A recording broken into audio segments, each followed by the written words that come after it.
Text properties are similar to font properties. We have many different types of text properties, and by now, we definitely know what inherit and normal/none do as values. So for this class, I'm going to give you the CSS properties with their values and a short description. And if you see any that you'd like to try out, create a new web page with a style element inside your head element and try some of these out. You can also apply all of these through the style attribute. So first, text align. Text align is a property and it accepts center, justify, inherit, left, and right. Center puts all your text in the center of an element along your x-axis. Remember, that's from your left to right. Justify will stretch the text out like a magazine or like a newspaper article. Left will align all of your text to be on the left side of your element, and right will align your text to be on the right side. Text decoration. It decorates your text in different fashions. Text decoration is our property. It accepts blink, inherit, line through, none, overline, and underline. Blink will blink the text. Again, not supported in most browsers. I would suggest not using this. Inherit is default.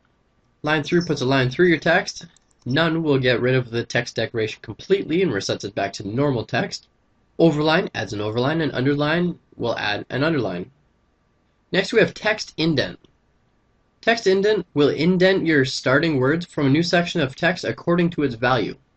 So text indent accepts inherit, length, or a percent. Length is in pixels, cms, ems, a different type of web measurement, or you can use a percent, and that will be the percent of the parent element. For example, you can use 10%, and that will be 10% the width of your parent element. Then we have text overflow. Text overflow is actually a CSS3 property, and it only has two values. The values are clip and ellipsis. So we have text overflow, it accepts clip and ellipsis. Added a couple demonstrations here just to show you what they are. I think these are easier to show than they are to explain. So clip will stop the words from breaking through its parent element, but looks very abrupt. Now here's the example. See how that text is scrollable? Well, it doesn't really have a scroll bar, but you can move it along. However, the text is abruptly stopped here. So this looks like this is a really low what? And then we have ellipsis. And this will split the sentence using 3 periods typically at the end of what can be shown. So instead of this is really, we have this is real ... meaning that there's more to it. And unfortunately, this really only works with letters. As you notice, it cut off the word really, which really isn't the greatest thing. But ellipsis, I think personally, is better than clipping your text overflow. I just want to quickly go over the code that created these two examples here. The first one uses the clip value. So we have a div. We just use the style.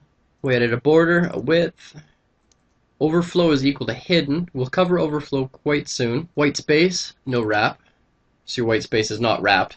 Then we have text overflow, which is your clip value. And that creates this. Next we have our ellipsis value. Same thing, we have a border, width. Overflow is equal to hidden. Overflow is everything outside the box. We'll cover that soon. Do not wrap the white space. Text overflow, ellipsis. And lastly, we have text transform. And this will change your text without you editing it.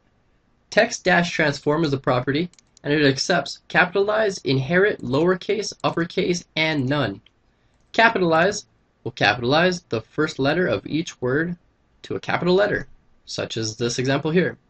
Lowercase will transform all of your text to lowercase only. Even if you wrote it with capital letters, it will transform everything to lowercase. Uppercase is the exact opposite. If you wrote everything with lowercase or a couple capitals, couple lowercase letters, then it will transform everything to the uppercase text, such as this sentence. And none resets the text transformation completely and uses normal characters that you typed. Meaning if you type the word text like that, it is going to show up like that.